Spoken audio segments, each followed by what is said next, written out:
Imagine a map of the world. You open an old atlas, and suddenly you see there are almost no roads, only rivers, and along them, hundreds of strange marks, like gates of an empire that lived on water.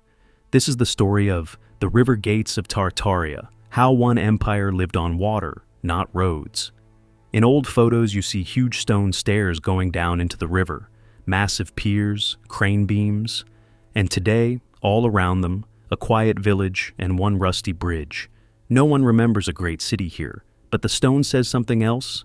In the archives, two identical reports with different dates. On some maps, the ports are there. On others, they are erased, like with a rubber. The name of the engineer who wrote "The real streets of the empire are its rivers" is neatly crossed out in the lists. What if our roads are just late makeup, painted over an older water grid? What if these river gates of Tartaria still stand all across Eurasia, just hidden under dams, bridges, and riverfront promenades? And the main question, who and why was so afraid of an empire that lived on water that they rewrote all of history so we would never remember it? Before we begin, if you are the kind of person who questions how empires really moved, how cities actually grew, and how history quietly deleted what it could not explain, this channel is for you. We dig into the parts of the archive that were meant to stay in the dark, so if that speaks to you, consider subscribing. Now, let us open the map. On the 14th of March, 1847, in the cartographic archives of St. Petersburg, a German surveyor named Wilhelm Struve completed his final plate for the Imperial Atlas of River Commerce. The document survives today, brittle and water-stained, locked in a cabinet that, according to protocol, requires 3 signatures to open. The map shows Eurasia, but something is wrong. Rivers slice across the continent in thick black lines, precise as surgical cuts. Along their banks sit hundreds of small icons, harbor marks, crane symbols, gate notations. The cartographer has recorded them with meticulous care. Each wharf measured, each loading platform cataloged, each river gate assigned its own number. The roads, by contrast, are almost invisible. Thin scratches, afterthoughts. The conventional explanation writes itself. In the mid-19th century, overland routes were bad. Mud in spring, dust in summer, ice in winter. Rivers were simply more reliable, so mapmakers drew what mattered. It is a reasonable answer, a comforting answer. But then there is the second map. Published that same year, covering the same region, issued by a different publisher, a French commercial house with links to the banking families of Lyon. Their atlas shows roads, many roads, post routes, trade paths, military highways, all drawn with confidence and detail. Yet on this map, the river ports have thinned. The gate symbols are reduced. Several locations marked as major harbors on Struve's atlas appear here as empty stretches of riverbank. No icon, no annotation, as if something had been carefully rubbed out. The dates align. The territories match.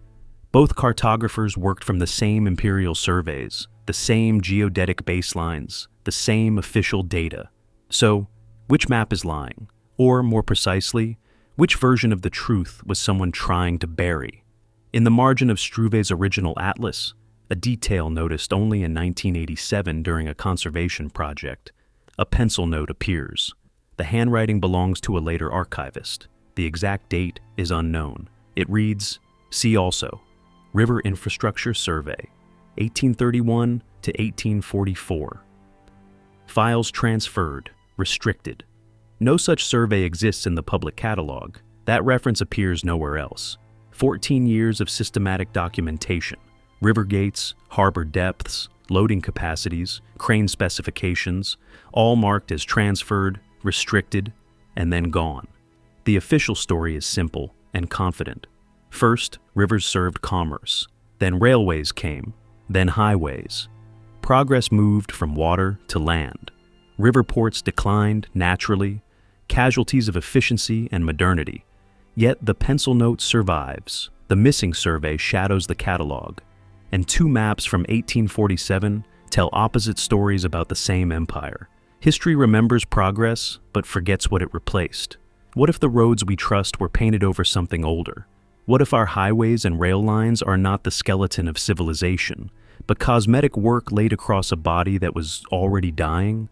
Somewhere beneath the asphalt, beneath concrete embankments and flood-control dams, the old river gates still stand, stone stairs dropping into silt, iron bollards rusting in forgotten channels, harbor walls that once received fleets now described as decorative promenade in tourist guides. The archive calls it infrastructure decay. The stone suggests something else. If history is written by survivors, who erase the rest?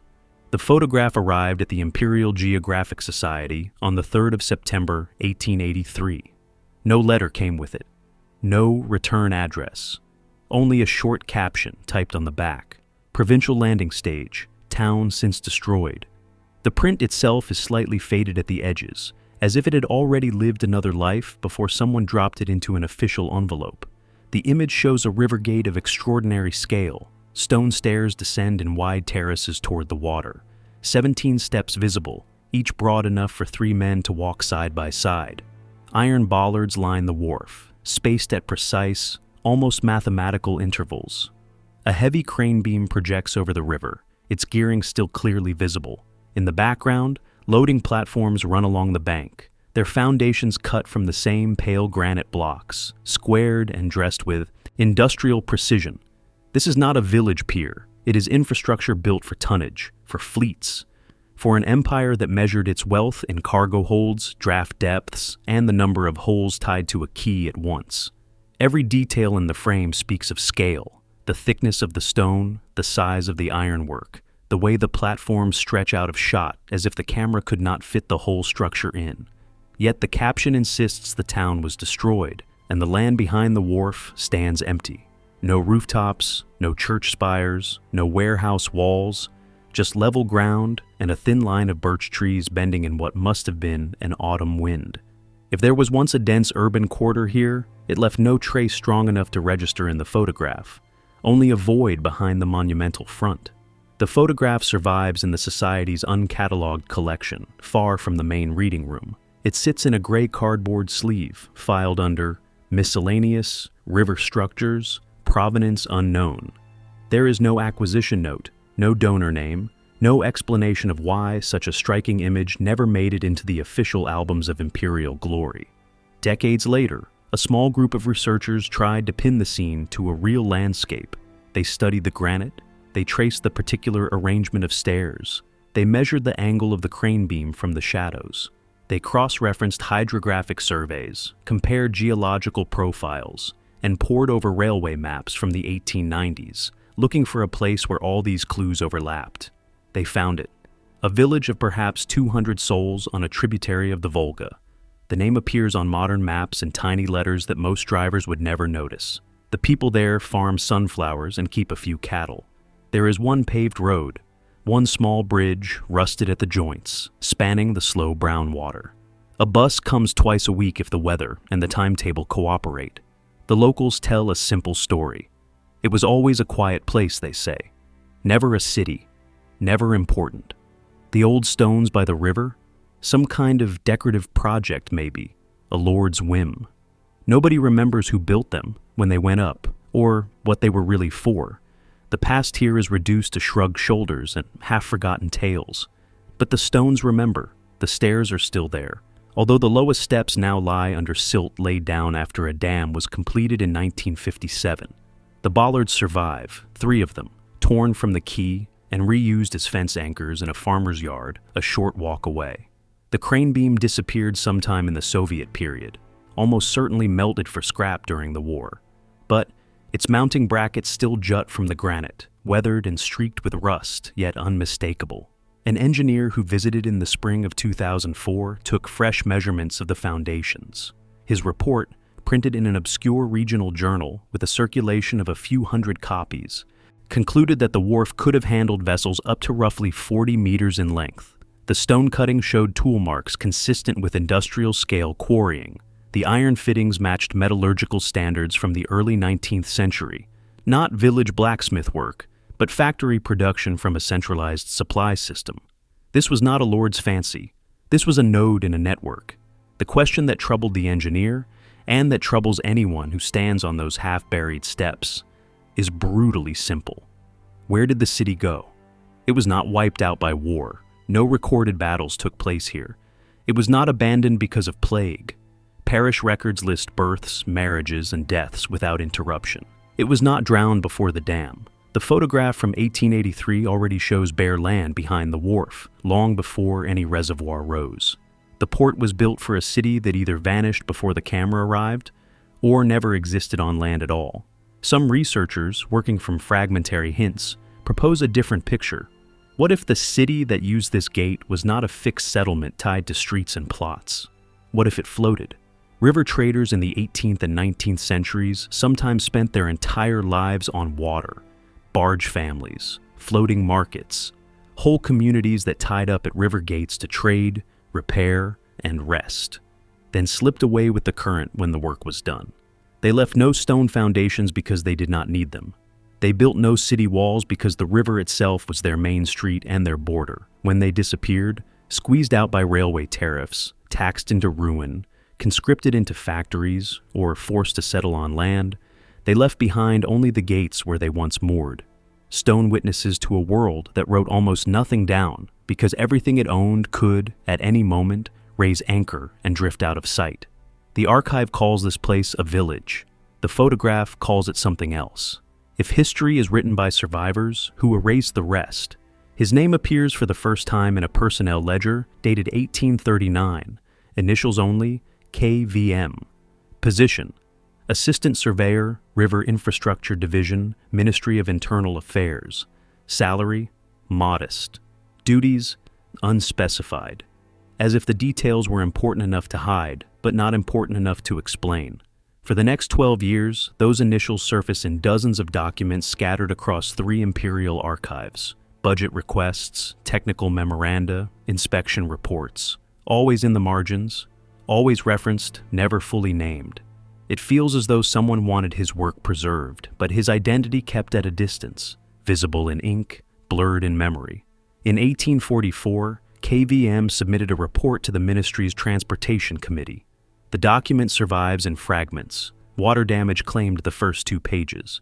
But what remains is striking. It is a dense argument, heavy with calculations and tonnage figures, explaining why the empire should halt its grand plan to expand the overland post road system. The true streets of the empire are its rivers, he wrote. A road demands constant repair. It rots in rain, cracks in frost, drowns in mud each spring. A river asks nothing. It carries 10 times the weight at 1/10 the cost. To cover this land in roads is to misunderstand the land itself. The committee rejected his proposal. A margin note, in a different, sharper hand, reads, "Impractical, romantic notions, not aligned with modern developments." The phrase modern developments is underlined twice, as if to push the river back into the past with a few strokes of a pen. Yet, KVM continued his work. Budget documents from 1846 show his division receiving substantial allocations, far more than comparable road-building projects. The line items are clear.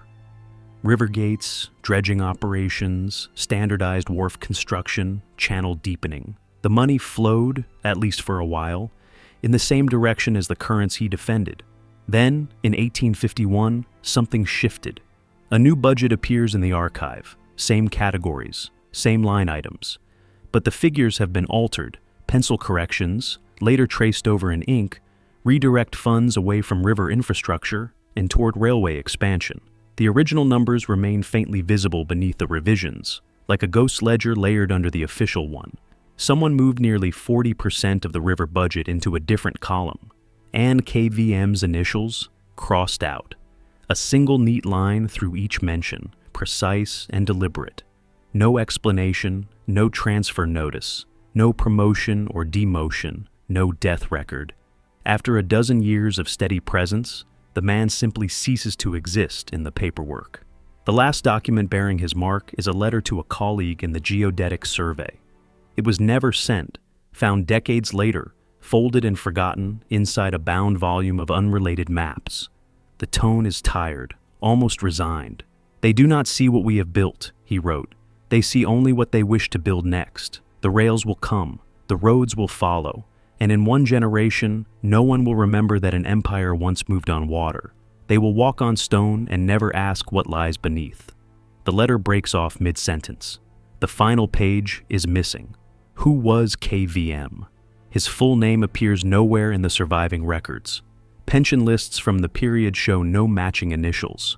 Military conscription rolls offer no clear candidate. It is as if a man worked for 12 years at the heart of imperial infrastructure, and then evaporated, leaving behind only scattered notes and a warning that turned out to be right. The rails did come. The roads followed. One by one, the river gates fell quiet. History remembers the engineers who laid tracks and paved highways. It forgets those who argued for the rivers. If history is written by survivors, who erased the rest? They appear in photographs from Kazan to Kiev, from Astrakhan to Arkhangelsk, massive stone staircases dropping straight into the current. 30 steps, 40, sometimes 50 or more, vanishing beneath the waterline, as if the builders fully expected the river itself to rise and meet them halfway. The design is always the same, wide granite treads, each cut to identical dimensions as if from one master drawing. Drainage channels carved at precise, repeating angles. Iron rails bolted into the stone at regular intervals. Mounting brackets for cranes, winches, cargo hoists. These were not ceremonial promenades. These were machines dressed in stone. A postcard from Nizhny Novgorod, dated 1897, shows the famous Chkalov staircase before its Soviet-era reconstruction. But behind it, half visible at the edge of the frame, stands an older run of steps. Rougher stone, steeper descent. No tourists posing on its face. The caption mentions only the main staircase. The older one has no name. That pattern repeats across the archive. The grand staircases, rebuilt, renamed, staged for guidebooks, survive in public memory. But beside them, beneath them, sometimes directly under their foundations, the older wharfs remain. Ignored, unlabeled, slowly drowning in silt. In Samara, construction workers in 1973 uncovered a buried staircase while digging foundations for a riverside hotel. The structure extended around 15 meters below the modern embankment. The lowest steps showed wear patterns that matched decades of hard use. Rope scars dragged across stone, iron wheels grinding long grooves into granite. The workers photographed the find. The photographs reached a regional museum. Then the pouring of concrete resumed. The staircase was sealed away. The museum catalog files the photographs under Infrastructure Remnants, Pre-Revolutionary Period. No further study, no site visit, no excavation report. But the measurements survive, and they match. Researchers comparing wharf dimensions across dozens of sites noticed a precise pattern. The step heights line up within centimeters. The drainage angles repeat from city to city. The spacing of iron fittings follows a consistent formula. These structures, separated by thousands of kilometers, appear to follow a single template rather than local habit. Local projects do not look like this. A merchant building a private wharf hires town masons, uses nearby stone, copies whatever style the crew knows. The result works, but it is unique, full of small improvisations. What the archives reveal here is something else entirely: standardization, replication, a system. One engineer, writing in 1911, noted the resemblance while surveying embankments along the Don River. "The uniformity is remarkable," he observed, as if a single hand had drawn the plans and a single authority had enforced them. Yet no such authority appears in our administrative records. He recommended further study. His report was filed. No study followed. Today, many of these staircases lie hidden, flooded by 20th century dams, entombed beneath Soviet-era embankments, disguised as decorative promenades in cities that have forgotten their true function. Tour guides call them scenic overlooks or historic waterfront features. The iron rails have been cut away, the crane brackets filled with cement. The remaining steps are described as traces of an old river culture, quaint, nostalgic, harmless, but stand at the water's edge in any of these places. Look down at the stone beneath your feet. Ask yourself, who builds a staircase for a river that, on paper, no longer needs one? If history is written by survivors, who erased the rest? Lay the maps on a table, not one, dozens. River surveys from the 1830s, canal charts from the 1850s, harbor inventories from the 1870s. Let the ink blur together. Let the borders dissolve. What emerges is not chaos. It is a skeleton. The river gates align, not randomly, not by chance, but in perfect chains. One gate appears roughly every 40 to 60 kilometers along major waterways. Smaller gates cluster at tributaries, each spaced for a day's travel by loaded barge. Lock systems link river basins that nature never joined. Canals carve through watersheds with the precision of surgical incisions. A researcher in Prague first noticed the pattern in 2008. She was studying Habsburg-era canal projects when she recognized the spacing. The same intervals surfaced in Russian surveys, in Ottoman construction notes, in Prussian engineering reports. 3 empires, 3 bureaucracies, 1 template. Her paper was rejected by 2 academic journals, labeled speculative, lacking primary sources, pattern-seeking, without proper controls. So she published it herself on a small website. A few hundred people read it. Then it vanished into the depths of the early internet, cached but forgotten. And yet, the pattern remains. Overlay the river gates on a modern map of Eurasia. Ignore the national borders, they came later. Ignore the railways, later still. Ignore the highways, airports, and administrative divisions that wars and revolutions have drawn and redrawn for centuries. What stays is a water grid. It stretches from the Baltic to the Caspian, from the Black Sea to the Arctic watershed. Rivers and canals form corridors. Gates and locks form nodes. The result is a connected network that predates every modern state now claiming these lands. The grid respects no empire's boundary. It ignores the line between Habsburg and Romanov. It crosses the Ottoman frontier as if customs houses never existed. It links cities that later became capitals of rival nations, and bypasses others that rose to prominence only after the arrival of railways. This was not the work of one state. It was either inherited by many, or built by something that existed before them all.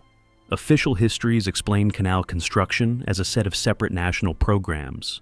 The Russians built theirs, the Prussians theirs, the Habsburgs theirs. Each empire chasing its own trade goals, its own military strategy, its own idea of progress. But the measurements say otherwise. The locked dimensions match, the gate spacing repeats. The tolerances align within margins that imply shared standards, shared methods, perhaps even a shared origin. Coincidence might explain one similarity. Coincidence does not explain dozens. Stand at any river gate in this network, face upstream. Picture a barge loaded with grain, timber, or iron ore. Measure the distance to the next gate. Check the surviving records for water depth, current speed, and cargo. Capacity. The numbers still make sense. The system still functions. It was designed to. Someone built this. Someone operated it. And at some point, someone decided it should be forgotten. The grid endures, buried under modern infrastructure and divided by borders that did not exist when the first stones were laid. If history is written by survivors, who erase the rest? Every school child learns tidy reasons for why capitals sit where they sit. Defense, trade routes, royal will. The explanations arrive packaged as settled fact. Look closer at the map, and the edges of that certainty start to fray. Something does not fit. Moscow rests on the Moskva River, a modest waterway, shallow in summer, slow and easily choked with ice. Yet barely 100 kilometers to the east, the Oka and the Volga meet, in a confluence that dwarfs anything the capital can offer. Deeper channels, stronger currents, direct access to the Caspian, and through linked canals, to the Baltic and the White Seas. Nizhny Novgorod stands at that junction. For centuries it hosted Russia's largest trade fair.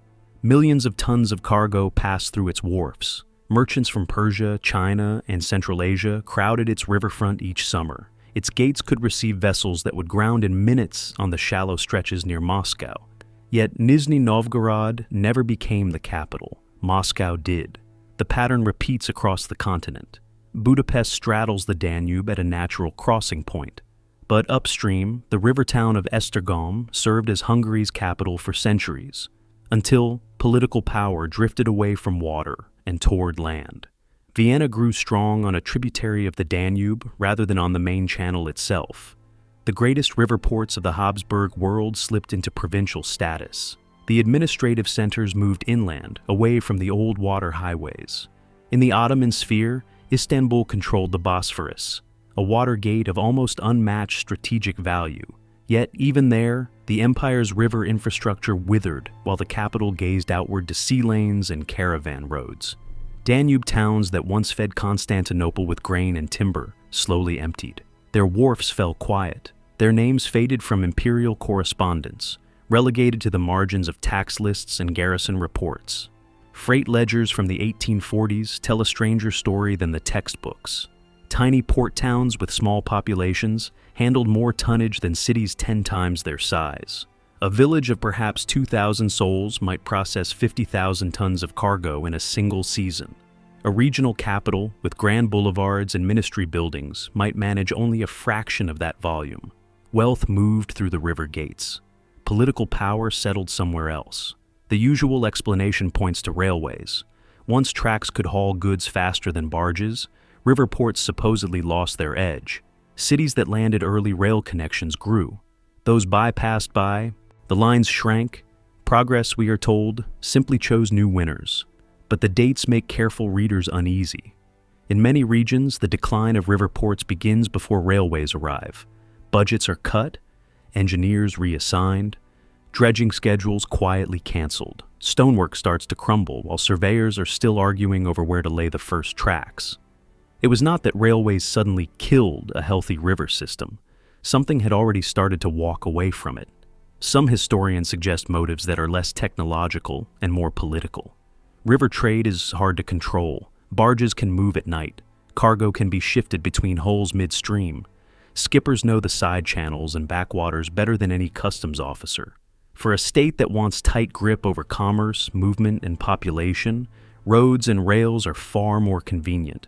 Roads and tracks offer fixed stations, timetables, choke points where documents can be checked and fees collected. Rivers offer none of that. Rivers are free. Roads can be closed. Viewed through the lens, the wrong capitals start to look less like accidents and more like deliberate choices. Perhaps the great river cities were not merely overlooked. Perhaps they were quietly starved, bypassed in favor of inland centers where oversight was easier and water's independence posed less of a threat. If history is written by survivors, who erase the rest? In the flatlands south of Tambov, a canal cuts through empty fields for roughly 11 kilometers. Then it stops. No junction, no river connection, no basin at the end. Just a blunt wall of earth where the digging ceased, as if the shovels were dropped in a single day and never picked up again. Local farmers call it the ditch. They lead cattle to its stagnant pools. Children fish for carp in its shallow water. To them, it is just part of the landscape. No one remembers why it exists. No one asks. But the engineering drawings remember. In a regional archive, filed under Incomplete Projects 19th Century, a thin folder holds the plans for the Tambov-Volga connector. 37 sheets of technical drawings, cross-sections, lock specifications, gradient calculations written in a neat engineer's hand. The canal was meant to link two river systems, creating an inland route from the Don watershed to the upper Volga. The estimated completion date, 1858. Construction began in 1849. Budget records show substantial allocations over several years. Labor crews numbered in the thousands. Stone was quarried from specific sites. Iron fittings were ordered and forged. For roughly 3 years, the work moved forward on schedule. Then, in 1852, the paperwork goes dark. No completion report, no formal cancellation order, no explanation. The final entry is a routine supply requisition for timber beams. After that, silence. On the ground, the story matches the file.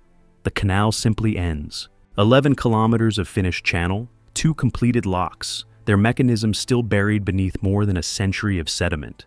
And then nothing. The Tambov project is not unique.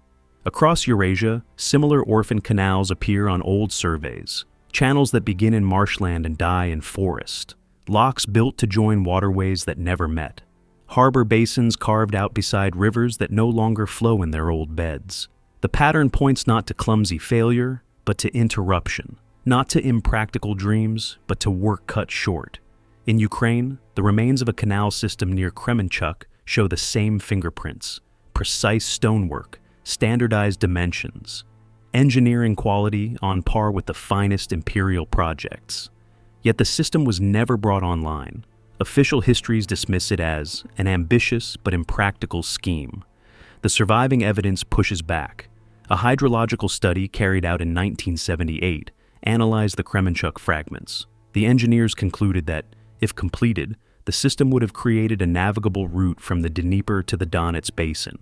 The gradient was manageable, the water supply adequate, the design internally consistent. It was not impractical. It was simply never finished. So why would an empire pour millions into infrastructure and then walk away? Why would trained engineers draft systems they knew, on paper, could work, only for the work to halt without explanation? Why would thousands of laborers dig year after year toward a destination no one would ever reach? One answer is harsh but simple. The projects were not abandoned by neglect. They were stopped by decision. Consider the timeline. The great wave of canal construction crests in the 1840s. By the middle of the 1850s, most major projects have stalled. The Crimean War, political crises, budget shortfalls. Official reasons multiplies in reports and ministerial notes. Yet beneath the changing governments and shifting excuses, a single trend emerges. Someone, somewhere, decided that the water network would not be completed. Funding moved to railways. Engineers were reassigned to track surveys and station design. The canals were left to weeds, silt, and memory. The orphan locks remain, heavy, silent, half-buried.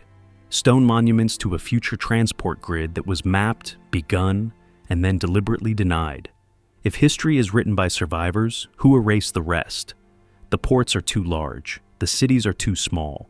The equation does not balance, unless we pull out one silent assumption. What if the cities were never on land? At first, the idea sounds impossible.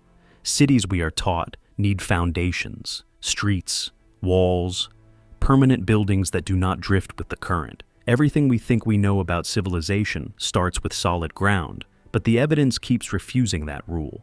A painting from the year 1761, held today in a private collection in Vienna, shows the Volga near Saratov. The Sium River fills almost the entire canvas. Along its surface, not along its banks, a dense cluster of vessels stretches toward the horizon. Barges lashed together, wooden platforms bridging the gaps, awnings, chimneys, laundry lines, children visible on deck, smoke rising from cooking fires. The scene does not show a fleet, it shows a neighborhood. The painting's title, written in faded script on the frame, is simple: The Floating Quarter, Summer Market. Similar images appear elsewhere: Dutch engravings of the dawn, Persian miniatures of Caspian trade, Chinese scrolls of river commerce on tributaries that fed into Central Asian networks. Wherever this water empire touched the shore, artists recorded the same strange sight. Communities that lived entirely on water, moving with the seasons, trading, then vanishing when the winds and markets changed. Parish records from river towns sometimes list residents with no fixed address. Occupation, barge family.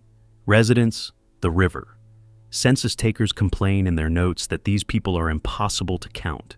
They arrive at mooring points for days or weeks, then drift away. Their children are born on water. Their elderly die on water. Their taxes, when paid, are paid at the dock. Their entire world floats. Seen through that lens, the river gates suddenly make sense. Those massive wharfs were never built for small farming villages. They were docking stations for floating communities that carried their warehouses with them.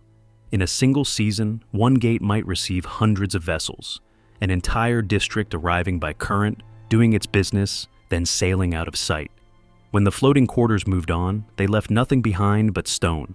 The gates stood empty until the next convoy arrived. Travelers passing through in the quiet weeks saw abandoned staircases and silent cranes and assumed decline. They were not seeing decay, they were seeing schedule. This is why the photograph from Chapter 2 feels so wrong, a port without a city. In this model, nothing is missing. The city has simply shifted downstream. It was never designed to stay in one place. The system depended on trust. A family arriving with a barge at an unfamiliar gate needed to know the depth, the mooring capacity, the rules on shore. Standardization was not a luxury. It was survival.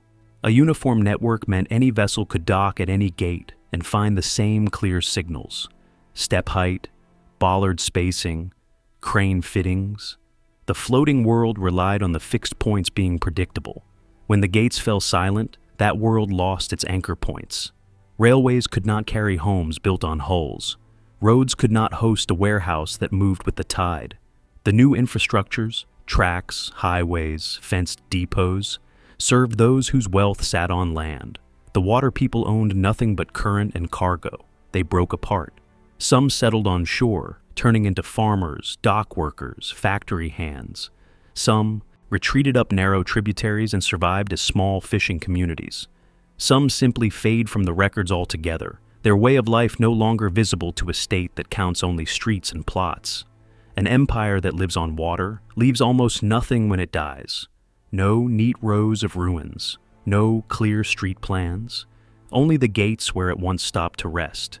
If history is written by survivors, who erase the rest? The first locomotive reached the Volga in the year 1871.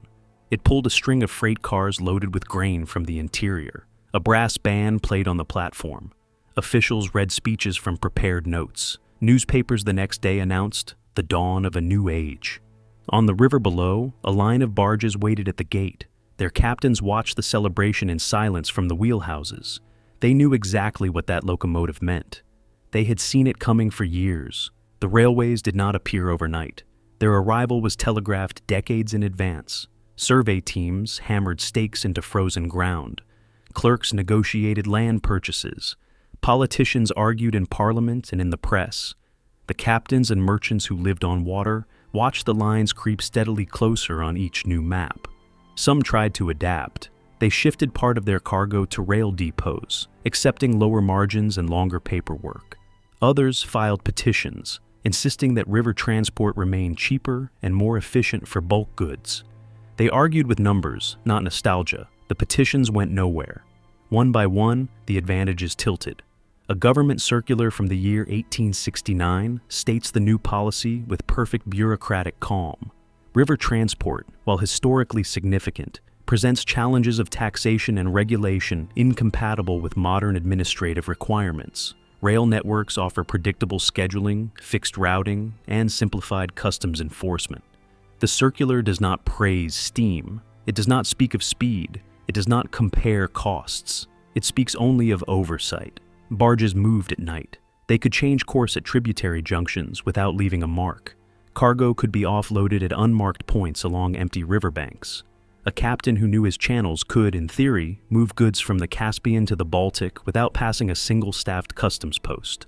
The water network was fast and cheap, and, from the state's point of view, almost invisible. Railways solved that problem. Every station had an inspector and a ledger. Every car carried a manifest. Every ton of freight paid its duty at fixed checkpoints. For the first time, the state could see, count, and tax what moved across its territory in real time. The subsidies followed the gaze. Rail companies received land grants, tax exemptions, guaranteed freight contracts written in careful legal language. River transport received nothing comparable. When floods damaged wharfs, repair funds were postponed pending review. When locks needed overhaul, the engineers responsible were transferred to rail projects. The stonework cracked, the channels silted, service worsened. Merchants who stayed on water discovered they were competing against an opponent backed by almost unlimited state support. By the year 1890, the main river routes had already lost roughly half their cargo volume. By 1910, the decline approached 70%. Travel guides from that era describe river journeys as picturesque, quaint, and nostalgic, the kind of words people use for things that no longer matter to the economy. The rail depots often rose on the exact sites where river wharfs once stood, in Samara, in Kazan, in Saratov. The choice of locations was not random. The water network had already identified the most efficient nodes for moving goods.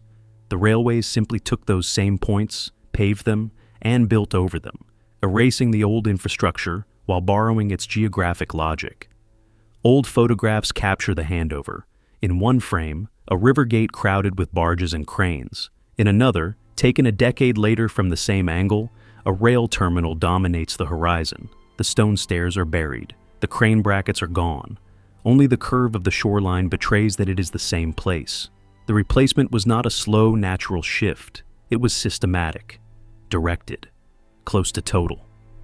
Some historians still call this process progress, a story of technology marching forward. Others describe it as a conquest, one network consuming another, taking over its roots while erasing its memory and its people. Both views look at the same tracks and see very different things. If history is written by survivors, who erased the rest? By now, the pattern seems almost solid. River gates, floating quarters, dead canals, a water empire stretching across Eurasia, older than the railways, maybe older than the states that later claimed its banks. The evidence piles up. The links multiply. The story feels like it is heading toward a single, clear reveal. And then it starts to fall apart. The engineer's diary, the one that called the river network the true skeleton of commerce, turns out to be unstable ground. A paleographic analysis carried out in the year 2016 shows that the paper stock dates from the 1920s, not the 1840s. The handwriting matches samples from a known forger who moved in émigré circles after the revolution. The diary might include genuine material copied from lost originals, or it might be fabrication from first page to last. There is no decisive way to separate one from the other. The document that once seemed like a voice from the core of the system now reads more like an echo heard through too many walls. The maps that appeared to outline a unified grid suffer from similar problems. Many of them were redrawn in the late 19th century, combining older surveys with fresh data. The standardized lock dimensions that look so convincing trace back to a single secondary source, a Soviet engineering textbook printed in 1954 that cites no primary archival references. The measurements in that book may be accurate, or they may be rounded figures, repeated so often they hardened into assumed fact. Without the underlying surveys, no one can check. Even the photograph of the port without a city begins to slip. The site identification has been challenged. 3 different researchers have proposed 3 different locations. Each presents detailed arguments. Shoreline angles, tree lines, stone type, none can be confirmed. The original print was lost during the Second World War. Only later copies remain, and copies are easy to crop, retouch, or mislabel. One by one, the supposed pillars of the theory weaken. A historian in Moscow published a long rebuttal in the year 2019.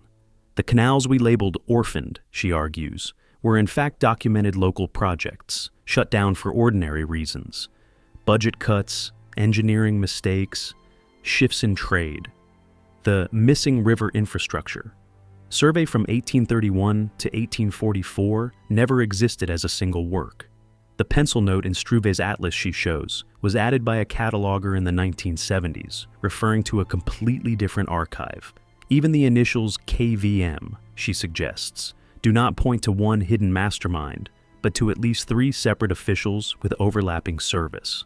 There was no single mysterious engineer steering an invisible system. There were career bureaucrats doing the kind of work empires run on, slow, fragmented, unromantic. The Tartarian water empire, she concludes, is a story, assembled from fragments, real fragments, genuine photographs, authentic documents, actual stone structures, but fragments nonetheless. We see a pattern because we want there to be a pattern. We connect dots that were never meant to form one picture.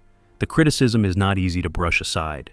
Take any piece of evidence on its own, and you can give it another reading. The massive river gates become ambitious local works. The floating communities turn into seasonal traders, not a vanished civilization. The decline of water transport follows a familiar economic arc: steam, rail, roads.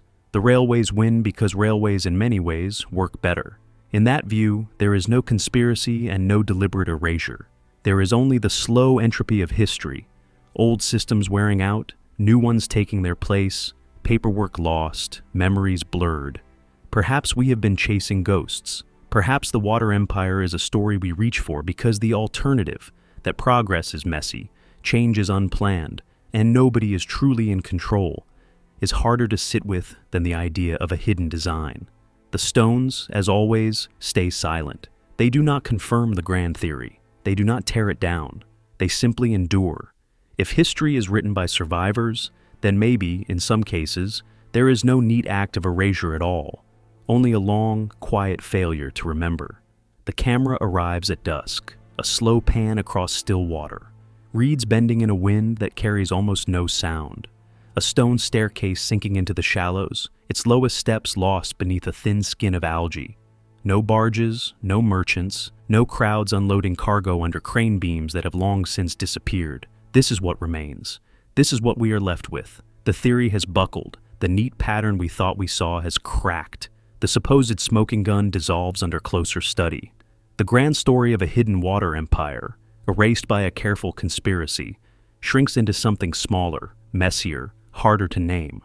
We cannot prove that Tartaria lived on rivers. We cannot show that anyone deliberately wiped out its memory. We cannot, with the evidence we have, weld these fragments into a system that survives serious academic cross-examination.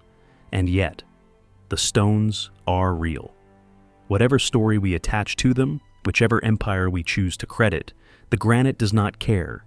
It sits by the water as it has sat for roughly 2 centuries, worn by rope, grooved by iron wheels, stained by generations of cargo that passed this way, when passing this way still meant income, survival, and news from far upstream.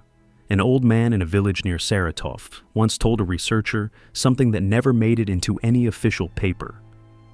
"My grandfather worked the barges," he said. "He told me stories. In his time, the river was a road. People lived on it, whole families. They had their own words for the currents, for the weather, for the way the water moved at night. When I was young, I still heard old women singing, songs that came from the boats. Now, nobody remembers the words." The researcher asked if any of those songs had ever been written down. The old man shook his head. "Why would they write?" he said. "They lived on water. Paper gets wet." This is the kind of silence that settles over the riverbank. Not the silence of a shredded archive or a midnight police raid. Not the silence of a blacked-out page. It is the silence of a world that did not think in monuments or memoirs because it never stopped moving long enough to turn itself into a book. We build statues to things that stay put. Palaces, cathedrals, capital squares. We fill shelves with histories of kings who claimed land, generals who captured cities, engineers who stretched rails across continents, the people who moved, who hauled goods, followed currents, and lived between fixed points, leave almost nothing that fits easily into that record. Their wealth was motion. Their home was the journey. When the journey ended, so did the proof that they had been there at all. So perhaps there was no Tartarian water empire in the grand sense we imagined. No hidden state, no secret central administration, no unified grid controlled by invisible authorities. Perhaps there was only a way of life, older than most nations, simpler than any bureaucracy, that flourished along the rivers until those rivers stopped being the easiest road. The loss is real, even if the empire is not. Something ended. Something else took its place. The stone stairs that once received thousands now receive fishermen, stray dogs, and tourists who do not know what they are standing on. The water keeps moving. It does not mourn. If history is written by survivors, then some stories simply have no survivors. Only a few witnesses who forgot, or never bothered to record, what they saw. The barges still move. Most people have simply stopped noticing. On the Rhine, vessels the length of football fields carry stacked containers between Rotterdam and Basel. On the Danube, grain convoys slip from the Hungarian plains to Black Sea ports. On the Volga, even now, even after more than a century of railways and highways, bulk cargo travels by water, because water is still the cheapest way to move heavy weight across long distance. The economics never really changed, only our attention did. A logistics analyst in Hamburg ran the numbers in the year 2018. One barge, she calculated, can carry the equivalent of around 150 truckloads. The fuel cost per ton of cargo per kilometer is a fraction of rail, and an even smaller fraction of road haulage. For anything heavy, ore, grain, coal, steel, cement, water transport remains hard to beat. The same arithmetic that made the river network essential in the year 1840 still holds today. The industry survives in near silence. No brass bands, no speeches on platforms. The vessels move at night. their running lights sliding under. Bridges packed with commuters who never glance down. The ports operate on the edges of cities, behind chain-link fences, in industrial zones no tourist brochure mentions. The river economy exists, but it lives in a kind of planned invisibility. And the infrastructure, some of it endured the demolition. In Regensburg, a medieval crane tower still stands at the water's edge. Its gearing was restored in the 1990s. Tourists photograph it as a charming oddity, a relic from a quaint trading past. But the same stretch of harbor handles commercial traffic today. Modern cranes work just a few hundred meters downstream. The ancient river gate never fully closed. It simply shifted its workload out of the camera's frame. In Rotterdam, the Port Authority maintains channels that follow routes first established centuries ago. The material changed. Concrete replaced rough stone. Hydraulic arms replaced teams of laborers. But the underlying logic remained. Cargo arrives by water. Cargo departs by water. The city is where it is because the river is where it is. Across Russia, the unified deep water system links 5 seas through a mesh of rivers, canals, and reservoirs. Ships can travel from the Baltic to the Caspian, from the White Sea to the Black Sea, through locks and cuts that Soviet engineers rebuilt on older foundations. The names on the plans changed. The routes, in many cases, did not. The Ghost Empire never completely died. It put on new uniforms. New concrete locks echo the proportions of vanished stone structures. Modern channel markers line up along alignments that predate the states now responsible for maintaining them. The water still follows its old corridors, and those corridors still carry cargo. What collapsed was not the network itself, but the story we tell about who built it and why. The function survived while the history was overwritten. In certain river towns, elderly engineers still speak of the old system with something close to reverence. They learned their craft from men who in turn learned from earlier men, a chain of practice stretching back beyond clean documentation. They know where the currents run fastest, where the shoals creep each spring, where a loaded vessel can safely pass, and where it will scrape bottom. This knowledge lives in hands and habits, not in neat files. The demolition, it turns out, was incomplete. The water remembers what the documents forgot. If history is written by survivors, then perhaps the river itself is the survivor here, still carrying what it has always carried, waiting for someone to look down from the bridge and actually see it. The drone rises above the city. Below, the river curves through districts built in different centuries. Glass towers, Soviet blocks. 19th century warehouses turned into apartments. The camera tilts and suddenly the familiar skyline looks slightly wrong, as if something has been hiding in it all along. The shapes repeat. A water treatment plant at the river's edge. A cooling tower beside the old industrial zone. Bridge pylons holding up spans that carry tens of thousands of cars each day. Port cranes standing skeletal against the sky. Look at their profiles. Look at their spacing. Look at where they stand in relation to the water. The proportions echo older drawings. An architect in St. Petersburg noticed this in the year 2012 while reviewing historical surveys for a renovation project. The municipal pumping station she was documenting sat on the exact footprint of a river gate from the 1840s. The intake channels followed the same angles as the original wharf. The building's foundations embedded blocks of stone that had already been old for a century before the Soviet structure went up. She began cataloging similar overlaps. The results filled 3 notebooks.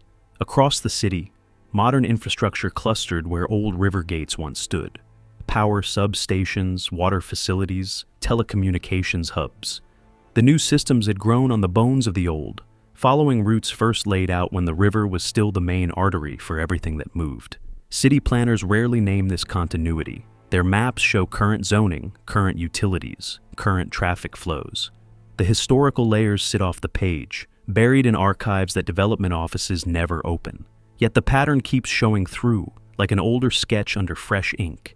In Kiev, the river port still works where Slavic traders once moored their boats roughly 1,000 years ago. The cargo changed, the technology changed, the location did not.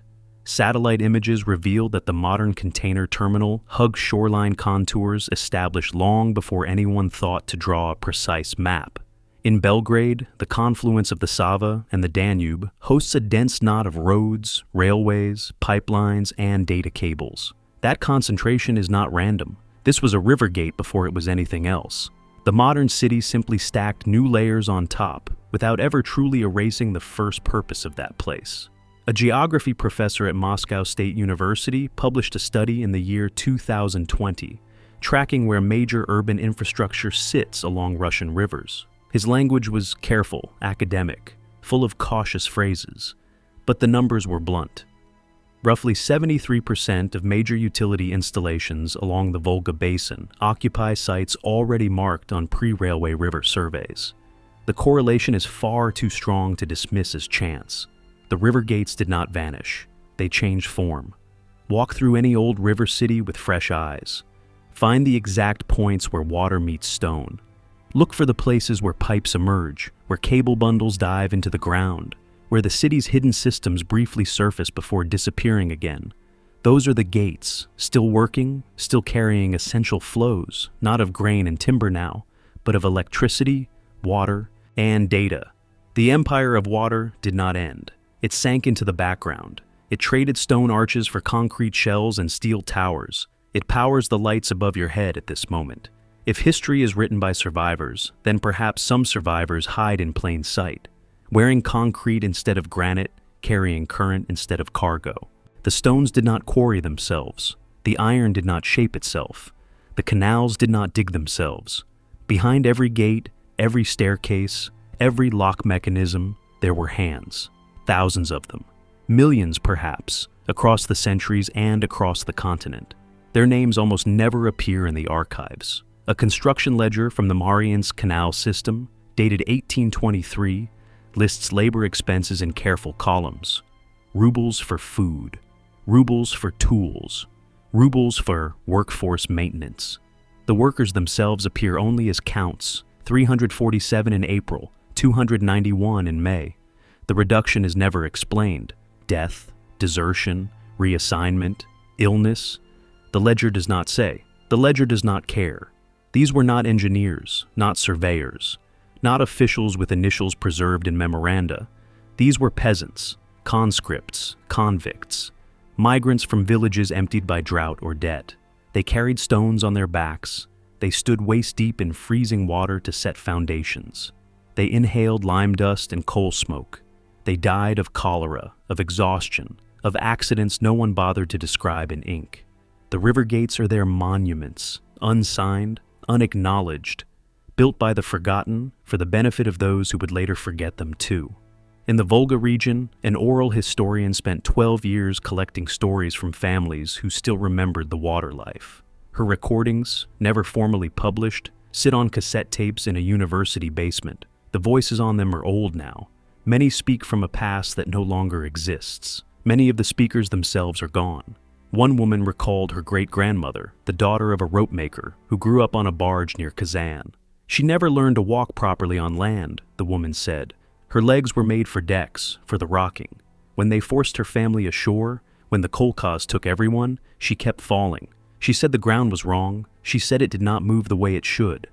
Another voice, a man from a line of lockkeepers, remembered his grandfather. He maintained the gates near Rybinsk. 3 generations before him did the same. When they built the reservoir, the water rose and swallowed everything. Our village, the locks, the cemetery where his parents were buried. He watched it happen. After that, he never spoke about it, not once. The dam projects of the Soviet era flooded thousands of square kilometers. Towns disappeared under artificial seas. Churches stood underwater, their domes and crosses breaking the surface only in drought years when reservoirs dropped. The official story praised progress, hydroelectric power, irrigation, industrial capacity. The human cost was reduced to tables and totals, but statistics do not carry grief. Whole communities were moved into apartment blocks in cities they had never seen. River families who had measured time by currents and seasons now live by factory shifts and bus. Schedules. Their practical skills became useless. Their songs turned into memories. Their children learned to forget what their parents could no longer explain. Modernization did not only erase stones, it erased a way of being human. The river gates stand empty now, not because the rivers failed, but because the people who understood those gates were taken away, scattered, folded into other lives, silenced by displacement and by time. If history is written by survivors, then some survivors carry wounds that never appear in archives, and the weight of worlds that were never meant to be written down. Return now to the beginning, the dark reading room. The atlas spread open under a single lamp, rivers drawn as thick black veins across a continent. The maps still exist. The photographs still survive. The stones still stand where hands set them roughly 2 centuries ago. None of these things has vanished beyond reach. They wait in drawers, in boxes, in quiet bends of water, for someone stubborn enough to go looking. But looking is not enough. You have to learn how to see. The river does not care about our theories. It does not confirm the idea of a Tartarian water empire. It does not refute it. The current moves as it has always moved, following gravity, following bedrock, following channels carved long before humans arrived to argue about timelines. And yet, the river remembers in its own way. It remembers where the channels ran deep enough for loaded barges. It remembers where the banks once needed stone to hold them in place. It remembers the confluences where traders gathered, the narrows where tolls were collected, the wide reaches where floating families tied up for the night. That memory is physical. It is written in sediment patterns and erosion curves, in the way water still slows at certain bends, still accelerates through certain gaps, still lays down silt exactly where wharfs once cut into the shore. A hydrologist can read those signatures. A geologist can assign them ages. The evidence is there for anyone trained to listen to it. But listening to a river requires a kind of humility. Its language is older than archives, older than borders, older than the questions we bring to its banks. Perhaps that is the real lesson. We came into this story looking for a lost empire, for a secret history, for a clean conspiracy that would explain why the world we inherited feels so disconnected from the world that came before. We wanted villains and victims. We wanted a plot with sharp outlines and a final reveal. The river offers something quieter, not a hidden kingdom, but a continuity, not a single erased state, but a repeating pattern. The water moves. It has always moved. For a while, humans built gates to meet it, and those gates shaped how towns, markets, and powers grew. Then the gates fell silent, and the water kept going, indifferent to our rise and decline. There is no ultimate document waiting in some sealed cabinet, no perfect map that will suddenly explain everything. There is only this, the steady persistence of currents that have carried cargo and stories since long before anyone thought to write them down. Stand at the edge of any river you know. Watch the surface slide past, catching light, carrying leaves, plastic, driftwood, all of it headed toward a sea it will reach with or without your attention. This is what remains when theories fail and archives burn. Motion itself. The oldest highway, the first grid, the Tartarian water empire might be a fiction, or it might be a truth we simply do not yet have the tools to prove. Either way, the rivers are real. The stones are real. The memory encoded in water and granite does not ask us to believe in a particular story. It only asks that we notice it is still there. History is written by survivors, but the river survives everything. It was here before the first gate was built. It will still be here after the last one crumbles.